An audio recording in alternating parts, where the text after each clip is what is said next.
Good evening, guys, and today our topic is the drug elimination. In the previous lecture, we have discussed about the biotransformation of the drugs and the distribution as well. This is still pharmacokinetic principles, so let's start.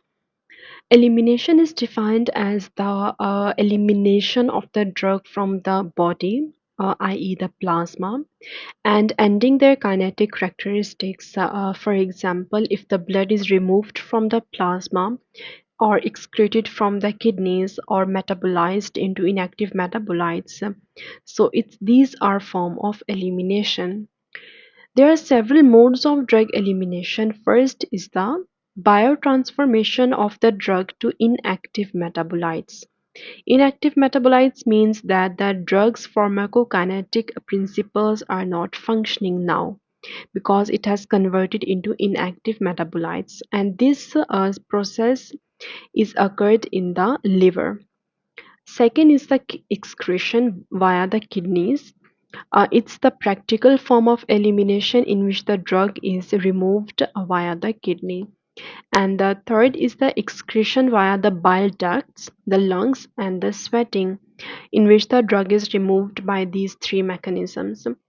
But here worth mentioning is that conversion of drug to inactive metabolites can occur long before excretion. It means that the drug is still in the blood, in the plasma, but it has been converted to inactive metabolites, so it does not have any pharmacological functions or activity. But it's long before excretion. So do not confuse the term excretion with elimination. Elimination can occur long before practical excretion of the drug. The second important thing is the definition of half-life. Half-life is the time in which the 50% of the drug is removed or it decreased or eliminated from the plasma. Okay, it's half-life. There are two mechanisms or two types of elimination that are broadly used in pharmacology. First is the zero order elimination, and the second is the first order elimination. We will discuss zero order elimination and then we'll discuss the first order. Zero order elimination means that constant amount of drug is eliminated per unit time. uh, the stress word here is the constant amount, okay? And the rate of elimination is independent of the plasma concentration. These are some of the properties that are specific for the zero order kinetics. And the third is these zero order elimination have no fixed half-life, okay? It does not have fixed half-life, and the half-life of the drug is variable. The most important thing here to mention is that the constant amount of drug is eliminated and the half-life is variable. There are some examples of the zero-order elimination. First is the ethanol, phenytoin, and salicylates, especially aspirin. And the zero-order elimination is due to saturation of the elimination mechanism. So what does it mean? It means that the enzymes involved in the removal of these drugs are working at their Vmax. The meaning of this sentence is that the drug metabolizing reactions have reached Vmax. It means that these drugs are in higher doses. In zero order elimination, most of the drugs, there are not so much examples, but ethanol, phenytoin, and salicylates have very high doses when they are eliminated via the zero order reactions. Ethanol, except low blood levels, as I've mentioned, that except the low blood levels. The zero order kinetics follow the drugs which have high blood levels. Okay, phenytoin high therapeutic dose, it means that higher levels in the plasma, and salicylates toxic doses. Toxic doses are very dangerously high doses of a particular drug. Mnemonic for the memorization of these three drugs is that zero order elimination, zero P's for me, phenytoin and ethanol and aspirin. So you can memorize this by zero P's for me, it's the mnemonic. Let's take an example that, for example, if a drug is administered, 80 mg of the drug is administered, and it's removed after every 4 hours. We are checking after every 4 hours. So constant amount of the drug is being removed. Here 10 mg is removed. After 4 hours, 10 mg is removed, 60 mg is left. After 4 hours, 10 mg is removed, 50 is left. And after 4 hours, 10 mg is removed and we are left with 40. It means that 80 milligram is administered and 10 milligram is eliminated every 4 hours. It means that 10 milligram or 10 is the constant amount of the drug that is being eliminated every 4 hours. So this is an example for the zero order kinetics, that the constant amount, for example 10, for example 5, is removed in a particular time in a fixed period of time. Discussing about the graphs or the plots in the zero order kinetics is that you just need to memorize this, that when we put units of the drug in the y-axis and time on the x-axis, we obtained a linear decay, okay, of the drug. And when we plot the log unit of drug on the y-axis and time on the x-axis, it means that log units are present on the y-axis, we will have exponential decay. This is very important to remember, that these graphs can be present in your questions in exams, and you can be asked that is this graph showing zero order elimination kinetics or first order elimination. When the units are presented on y, so it will be a linear decay for the zero order. When logs unit are presented on y-axis, it will be an exponential decay for the zero order kinetics. Let's discuss about first order elimination. There we have discussed the constant amount of the drug, okay? And in the first order, it's the constant fraction of the drug is eliminated per unit time. There the half-life was variable, but in the first order, half-life is constant. There the rate of elimination was independent of the plasma concentration, but here the rate of elimination depends on the plasma concentration. There were three examples: ethanol, phenytoin, and salicylates, especially aspirin. But first order eliminations, thankfully, most of the drugs follow this first order kinetics. Their enzymes are working at their Vmax, but in the first order enzymes are not working at their Vmax. It means that the saturation mechanisms are not here.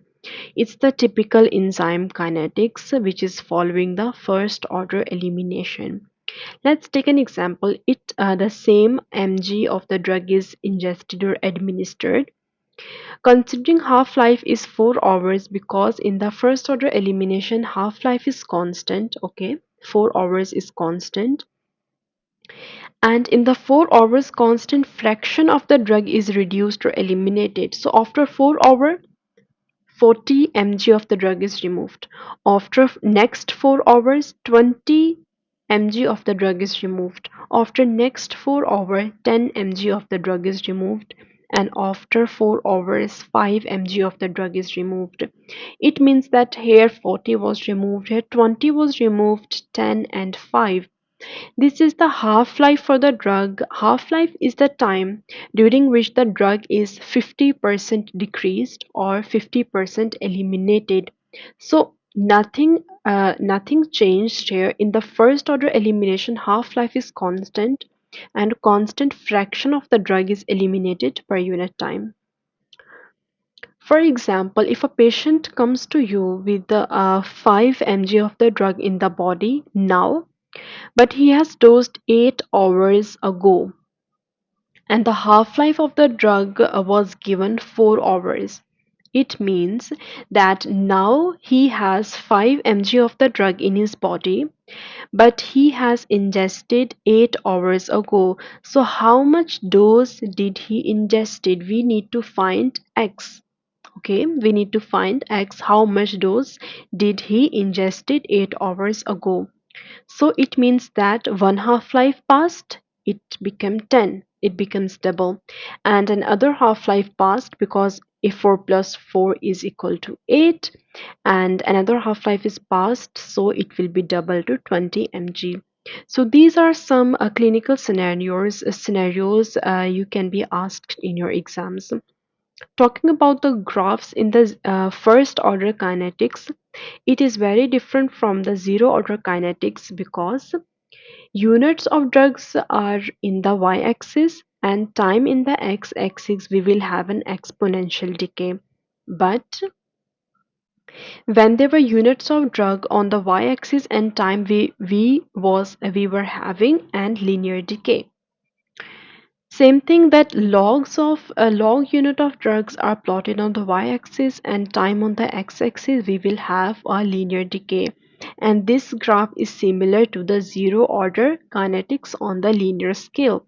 It means that when there are units of drug only and time, then we will have a linear decay in the zero order kinetics, but it's very different from the first order and zero order. And you need to be aware that examinations can be asked, the graph can be given, and they can be asked what this graph is following. Either it is following the zero orders or either it is following the first order kinetic. So here is an example for you, and you can suggest me that is this graph or is this decay is zero order or it's first order. First of all, we need to look at the axis. Okay, here the axis is time, and on the y-axis we have plasma levels. It means drug concentration in log concentration of the drug. It means that we are having log units of drug, right? We are having log units of drug. So just by seeing the graph, we can estimate that this is the graph for the first order kinetics because this graph and this graph is similar. We have time on the x-axis and log units of the drug on the y-axis. But to be more sure, we can look at the half-life of the drug. For calculating the half-life, we can see through the variables given here. For example, we can look at the number 6. Okay, for example, we are looking at the number 6. Just go here till it intersects with the slope, and then we are coming down. It's one little past 1, right? This is the half life, so it's little past 1. Then 6 is reduced to 3. It's 3 because it's below the 4, and we can follow the line until it intersects the slope, and then we can follow towards the x-axis. It's little past 4. It means that 4 minus 1 is 3 hours. It's the time given on the x-axis. But I will suggest you just not to look at the one variable. You can look for another pair of variables to be more confirmed. So can we look at 4? Yes, we can. Move along the 4 until it intercepts with the slope, and then we are coming down towards the x-axis. It's 3. Okay. And when we are moving towards the 2, we will follow the line until it crosses the slope, and then we are moving down towards the x-axis. It's 6, and here it was 3. So 6 minus 3 is also 3 hours. It means that the half-life is constant, and what we have studied that in first order elimination kinetics the half-life is constant. So we are more sure that this graph is of the first order kinetics. The third important thing here to worth mentioning is that the examiners can ask you to find the plasma concentration at zero time. It's C naught, but there are very less chances that this would be asked by you. But we can estimate it. How we can estimate the C naught? Because this curve line you can see, it's the distribution phase of the drug, and this linear line is the elimination phase of the drug. So we can extrapolate the graph on the y-axis. Okay, we can extrapolate the graph here, and that point will indicate the C naught. C naught is the plasma concentration at zero time. The same thing is written here, that C naught can be estimated by extrapolation of the linear plasma decay curve to intercept with the vertical axis. The linear plasma decay to intercept with the vertical axis. So we will have the C naught. I hope you understand these sort of graphs can become. You will look at the axis, you will look at the half-life, either it is constant or variable, and you can look at the C naught. Another important thing, the difference between zero and first order is that the zero will have equal amounts of the drug. 2.5 is eliminated in 1 hour, then 2.5 is eliminated in 1 hour, then 2.5 is eliminated in 1 hour. But in first order kinetics, there is equal fraction. For example, if 5 mg was there, 2.5, it means half of the drug will be eliminated in 1 hour. Then after 1 hour, its half, 1.25, will be eliminated in 1 hour. Then after 1 hour, it will be the half of 1.25. The last topic for today's discussion is the renal elimination. The renal elimination means that the rate of elimination is equal to GFR plus active secretion minus the reabsorption. It's tubular reabsorption. It can be either passive or active. It means that the elimination part is equal to the GFR, because GFR is the filtrate formed. It is plus the active secretion there. There is active secretion in the renal tubules, okay, and these all are the sum and minus the reabsorption, because most of the substances are reabsorbed in the PCT and DCT. Ionized and non-ionized form of the drugs are filtered freely, but those drugs which are protein bound are not filtered. It's very important point to remember that those drugs which are protein bounded, plasma proteins can be bound to many of the drugs, they are their inert binding sites, but those drugs which are protein bounded cannot be filtered. One more important terminology here is that clearance. Clearance is the volume of the blood cleared of the drug per unit time. It means that the amount of the drug that is cleared from the blood in unit time. The clearance has the formula that elimination rate divided by the concentration of that drug, of that particular drug. When there is no reabsorption, there is no reabsorption occurring, and there is no secretion, and there is no plasma protein binding. In these circumstances, this is an ideal scenario in which there is no reabsorption, no secretion, and no plasma protein binding to the drug.